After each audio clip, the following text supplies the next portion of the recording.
افغانوں نے رشیا کو شکست دی ہے. دیکھو افغانوں کی قربانی پہ پانی نہ ڈالا کرو.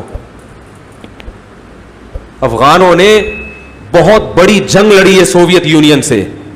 رشیا نے مختلف ریاستوں کو نگلنا شروع کیا تھا. ازبکستان کھا گیا, آذربائیجان کو بھی کھا گیا. وہاں کے مسلمان نہیں ٹھہر سکے اس کے سامنے. بہت طاقتور تھا, بہت ظلم کیا اس نے.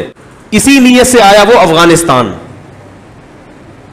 لوگ کہتے ہیں امریکہ اور روس کی جنگ تھی, تو اس وقت کیوں نہیں چھڑی گی جب آذربائیجان میں روس آ گیا تھا؟ اس وقت روس اور امریکہ نے جنگ کیوں نہیں چھڑ دی؟ جب ترکمانستان پہ روس نے قبضہ کیا تو اس وقت امریکہ نے جنگ کیوں نہیں چھیڑ دی؟ رشیا کے مقابلے میں کیوں نہیں آ گیا؟ ہوا یہ ہے کہ جب افغانستان آیا رشیا اور اس نے افغانستان میں بھی مکمل تسلط قائم کیا, تو اس کو یہ خواب و خیال میں بھی نہیں تھا کہ مجھے یہاں سے واپس جانا پڑے گا, کیونکہ اس نے سوچا تھا میں اتنی بڑی بڑی ریاستوں کو ہڑپ کر گیا, اس کو بھی ہڑپ کر چکا ہوں. یا تو شروع میں ہو جاتا نا بھائی, شروع میں لڑ کے مجھے گھسنے ہی نہ دیتے, اب تو گھس کے ہر محکمے پہ قبضہ کر لیا میں نے. افغانوں نے الحمدللہ غلیلوں سے اور پتھروں سے لڑائی کا اور آغاز کیا. وہیں کے مدارس کے علماء طلبہ اور جو لوگ دین سے جڑے ہوئے تھے. افغان آرمی بھی کس سے مل گئی تھی؟ رشیا کے ساتھ. حکومت بھی اس سے مل گئی. ایسے موقع پہ اسباب کی دنیا میں لڑنا ممکن نہیں ہے, مگر افغانوں کی عظمت کو کروڑ مرتبہ سلام. 16 لاکھ سے زیادہ انسانوں کی قربانی دی اور روس کے تسلط کو برداشت نہیں کیا. اور وہ ہاتھی جو اپنے پنجے گاڑ چکا تھا, اس ہاتھی کسی کے اوپر پاؤں رکھ کے کھڑا ہو جائے نا تو منت سماجت کر کے تو اس کو ہٹایا جا سکتا ہے. ہم نے یہ منظر دیکھا ہے تھائی لینڈ کے جنگلات میں. ہاتھی جب سامنے آگے کھڑا ہوتا تھا نا تو وہاں ہوش ہوش کرنے پر پابندی تھی, ٹھیک ہے نا. جیسے بلی آ جائے نا ہوش کر کے بھگاؤ, کتا ہے تو آپ ہوش ہوش کرو, ڈر جاتا ہے. ہاتھی جب غصے میں ہو اور سامنے آ جائے تو وہ ہوش ہوش سے یہ نہیں کہ چل یہاں سے بھاگ, وہ ایک سونڈ لہرائے گا اٹھا کے پھر. اس کا طریقہ ہوتا ہے امن شانتی کے ساتھ تمیز سے. آپ ایسے کھڑے ہو جاؤ اور قومی ترانہ شروع کر دو بہت, کیونکہ وہ تو ہاتھی ہے, اس کے لیے قدم آگے رکھنا آسان ہے, قدم اٹھانا مشکل ہے. اور آپ اس کے قدم کو ایسے اٹھاؤ ہاتھ سے پکڑ کے, وہ تو دوسرا قدم بھی رکھ دے گا. رشیا کو سفید ریچھ کہا جاتا تھا, سفید ریچھ. ظلم اور بربریت کی داستانیں قائم کی تھی افغانستان میں. اللہ افغانوں کو جزائے خیر دے, جنہوں نے اتنی قربانیاں دی ہیں, اتنی قربانیاں دی. کیچڑ لے کے ٹینکوں کے شیشوں کو بند کر دیا کرتے تھے. ایک ایک ٹینک جب گولے برساتا تھا 400 شہید ہوتے تھے, ایک پہنچنے میں کامیاب ہو جاتا تھا.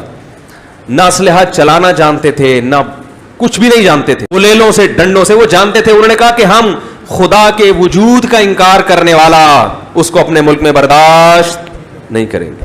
یہ تو اللہ کا منکر ہے. میں یہاں پاکستان میں ایسے چرسیوں سے بھی ملا ہوں جو چرس پیتے ہیں مگر وہ روس کے دور میں لڑے ہوں. میں نے کہا یار تم تو چرس بھی پی رہے ہو, لڑ بھی رہے ہو, یہ کیا ہے بھائی؟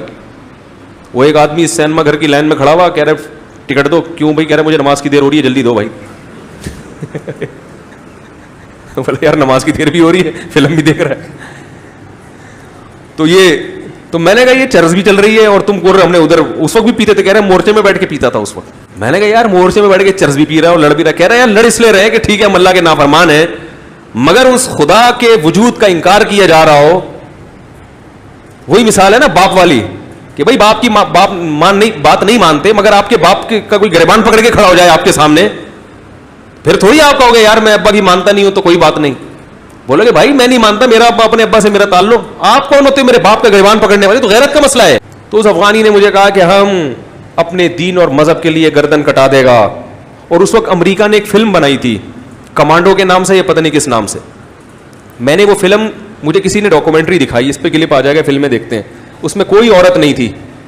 وہ ایک پی کے فلم پہ میں نے تھوڑا سا تبصرہ کیا تھا, حالانکہ وہ بھی میں نے نہیں دیکھی, وہ بھی کسی نے مجھے شارٹ کلپ صرف اس کے ایمان افروز تقریر جو کی تھی نا اس کی دکھائی, تو اس پہ اتنا تماشا بن گیا تھا. تو امریکہ نے اس وقت فلم بنائی تھی, اس وقت اس فلم میں عورت نہیں تھی اس فلم میں کوئی, میں نے اس کی کلپ دیکھے ہیں, اس کا اردو ترجمہ بھی ہے. تو اس وقت وہ ایک امریکی جرنیل کو ڈاکومنٹری بنائی نا, جرنیل کو رشین نے پکڑ لیا, وہ آیا تھا اپنے کسی فوجی کو چھڑانے یا کوئی صحافی کو چھڑانے کے لیے. تو اس وقت اس نے کہا کہ تم جس, امریکی کہہ رہا ہے رشین سے, کہ تم جس قوم سے لڑ رہے ہو وہ قوم سر کٹانا جانتی ہے, سر جھکانا کم کیسے امریکہ ان کے فضائل بیان کر رہا تھا یار, دیکھو. میں نے کہا یار وہ تمام مولویوں کی تقریر ایک طرف, یہ امریکہ کا بیان, ہائے ہائے ہائے.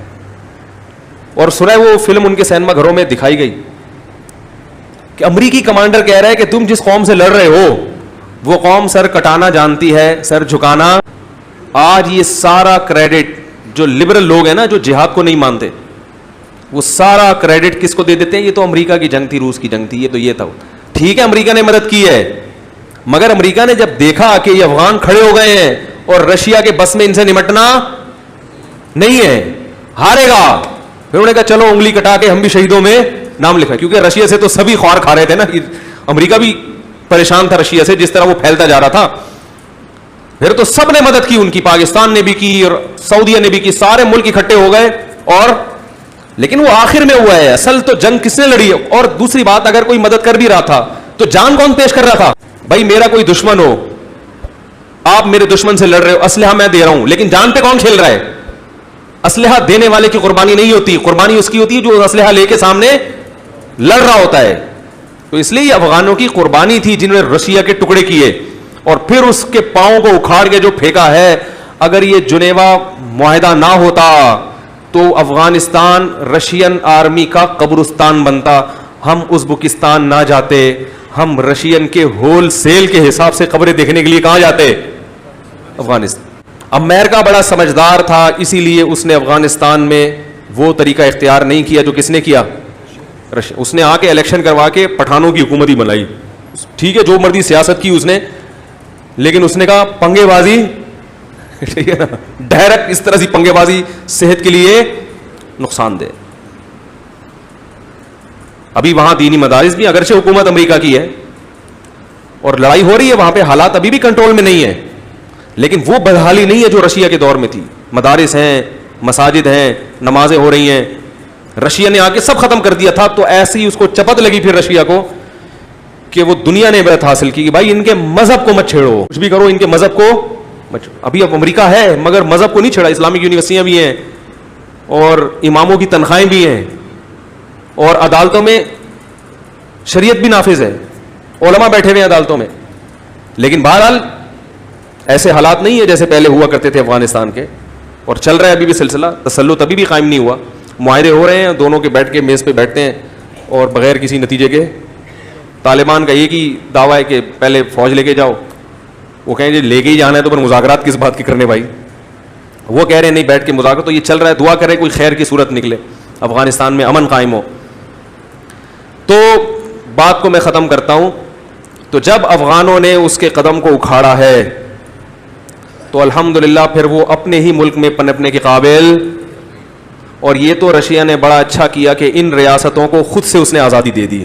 اگر آزادی نہ دیتا تو یہ افغانی رشیا کی سرحد میں ان لوگوں کے ساتھ مل کے اس ملک میں گھس کے روسیوں کو مارتے اور وہ بھاگتے. وہ کہتے ہم نے وہاں تو پٹائی کھائی ہے, کم از کم یہاں تو چھوڑ دو ہمیں.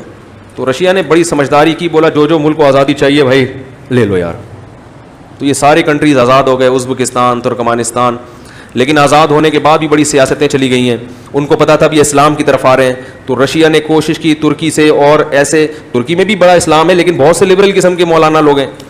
اس ٹائپ کے مولویوں کو اس نے کہا کہ سعودی عرب سے اور انڈیا, پاکستان, بنگلہ دیش سے علماء نہیں آئیں گے یہاں پہ, کیونکہ یہ فنڈامنٹلسٹ قسم کے مولوی ہیں. یہ کیا ہیں؟ بنیاد پرست. تو اس نے کہا کہ یہ بنیاد پرست قسم کے جو مولوی ہیں یہ یہاں نہ آئیں. تو ایسے لبرل لوگ آئیں جو لڑکیوں سے اختلاط کو بھی جائز قرار دیں, اور ان سے وہ بس لبرل قسم کا اسلام جس میں 2-4 نمازیں بھی آ جائیں تو کوئی مسئلہ نہیں ہے, سب آزادی. تو اس طرح کے لوگوں نے وہاں کے کلچر کو خراب کیا. الحمدللہ علماء کی بڑی جماعتیں گئی ہیں, حضرت مفتی تقی عثمانی صاحب گئے اور بڑے بڑے علماء.